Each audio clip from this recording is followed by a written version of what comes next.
Howdy, hey folks, this is Jesse from Team SodaKan, and today I'm going to showcase the Shinegreymon list that I've been working on. Just a small note that this is not a perfect list by any means. It has only been playtested a handful of times, and only a few tweaks have been made to it. But I digress. Let's go ahead and get into it and get this Shinegreymon off to the side until we get back to it later.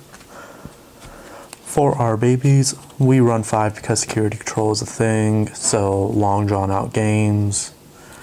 4 of BT3 Upamon, it's just draw 1 if you have 3 or less security when attacking. Consistency is a thing. And I've been trying out a BBmon from BT6. It's if you have 3 exact security, gain a memory. This one we don't get to pop off so much, so I do think that the, I believe BT4 Koromon, the yellow Koromon, might be a better option than this, but this is something that I've been testing out. Level 3s is a Shinegreymon list, so we do need tamers, so we're playing 4 tamer searching Patamons. Reveal 4, and then all yellow tamers you get to add to your hand, and we're playing, I believe, 9 tamers. But unfortunately, we never find more than 1, typically. And then we're playing 3 of BT2 Agumon. It's if you have 3 or more yellow tamers in play, trigger draw 1 for an inheritable. That's not too bad at all. Not bad at all. And we also play 2 of the starter deck Patamons.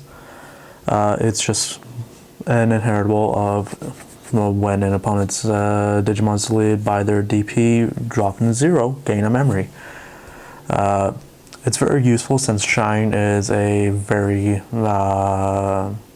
that's exactly what Shine does, and it's a very nice way of removal. Being able to plus as much as we can off of it would be really nice. We play 1/2 drop Salamon.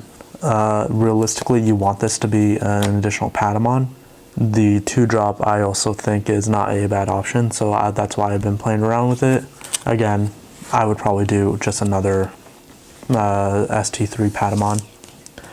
And we also play 3 of the BT6 Pulsemon. You might look at the list and see, oh, yellow, why no promo Pulsemons? Because I don't have any promo Pulsemons. And also, I don't think it's exactly necessary for the deck at the current moment. Even in the Japanese format, which I took this list and from, not took it from, but was looking at lists to get an idea of how to build this. They did not.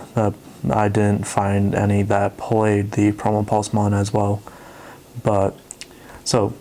This Pulsemon's not that bad at all. It can, in best case scenario, be a 1-drop, and then having 3 security gives things on top of it jamming, which is, jamming's a great skill. That's it for the level 3s. Our level 4s, we're going to go ahead and just talk about our blockers. We're stalling out a little bit, so we're playing 2 Unomons, and then 3 Pitomons. We play more Pitomons because it's a 1 to evolve, and this typically will not actually end up seeing the battle area. Kind of like Monochromon, if you played in Jesmon, you typically don't have it in the battle area. This is just entirely a turbo thing for the most part, but the blocker ability does come up often enough to where I play this over Turimon. I've been trying out 2 of the Geogreymons from BT2. It's alright. At best, you can get rid of a rookie, or in particular like a Huckmon or a Starmons type of thing.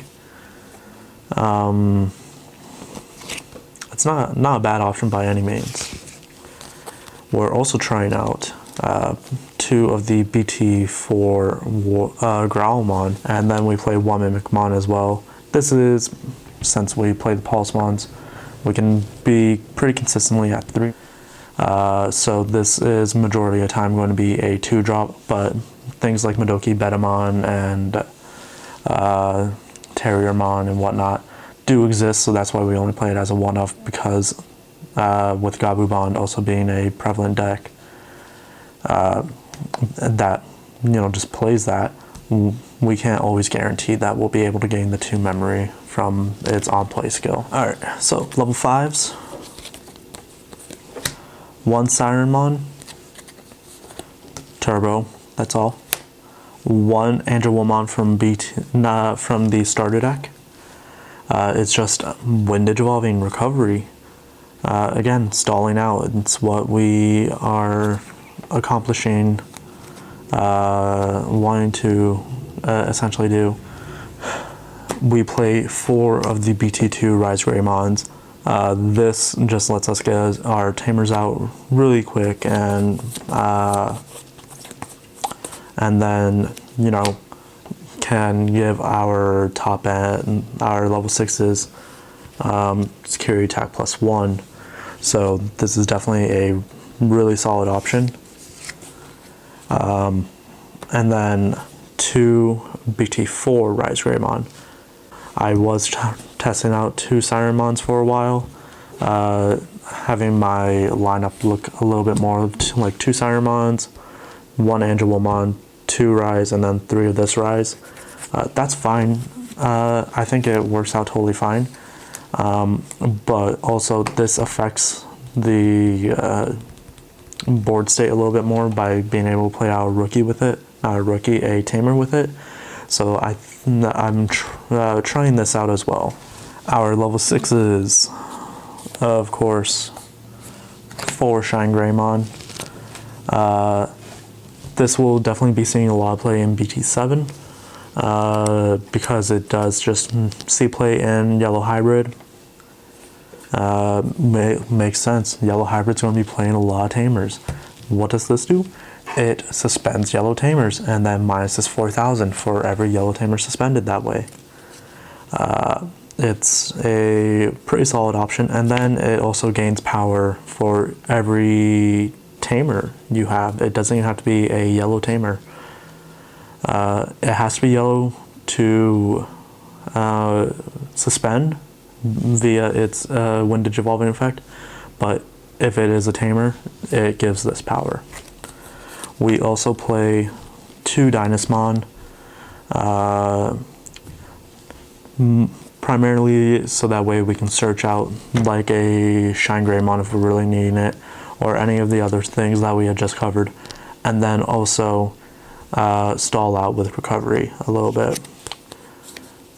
And we do play just 1 Valderarm.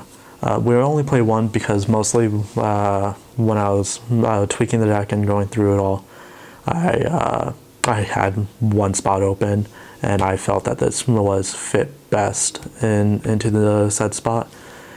You could potentially cut down on 1 tamer. We do play 9, cut down to 8 tamers, and play a second Valderarm.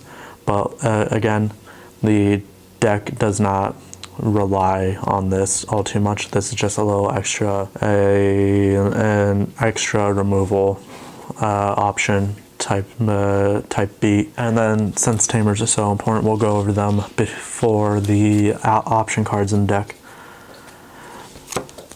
Alright, we play 4 TK and Kyrie. This is an insane card, honestly. Gaining 2 memory if your security has fewer cards than your opponent's at the start of turn is insane. There are turns where, games where I was consistently starting my turn with 7 or even 9 memory. And then it being an extra option of minusing DP, so you can either swing over things or even just downright delete them, is real nice. It is a very nice option to be having. We play 3 TKs. What can I say except for memory tamers that we can play for free off of our Rise Greymons, and if it's off the red Rise Greymon or just playing it regularly, we look at our security stack, and remember, this is all mandatory. You do have to take a card from your stack, and then if it was a yellow card, you can you recover one and then shuffle it. But you do have to look at your stack, and you do have to take a card out of there. It is not an optional effect, which has come up a few times at locals with other people who were playing it, but that's besides the point. And then just for a cheap option of tamers, we play starter deck TK as well. It also makes swinging into the security a little bit more scary for the opponents. But yeah, this is the 9 tamers that we run. I am slightly future-proofing, but also I just found that this naturally fit in best this way. 1 reinforced memory boost. It's going to 1 anyway, might as well get used to it. This deck doesn't see the amount of play that I should give it, but also we're having to prep for nationals at this point. So yeah, and I know I'm not taking Shinegreymon to that. We do play 2 yellow memory boosts just to do the searching and gaining and all that jazz. The memory boosts are just good cards. And then 1 Wyvern's Breath in case we can't see our top end to be deleting opponent's stuff. And this also just does deal with Craniumon. Yeah, that is it for the deck, y'all. If you have any comments, suggestions, or thoughts, please put them down below and let me know. I would love to hear them. But that is my current BT6 Shinegreymon deck, and I am looking forward to updating it to basically just yellow hybrid in the next format. Anyway, y'all, we'll catch you next time. Thanks for tuning in. Bye-bye.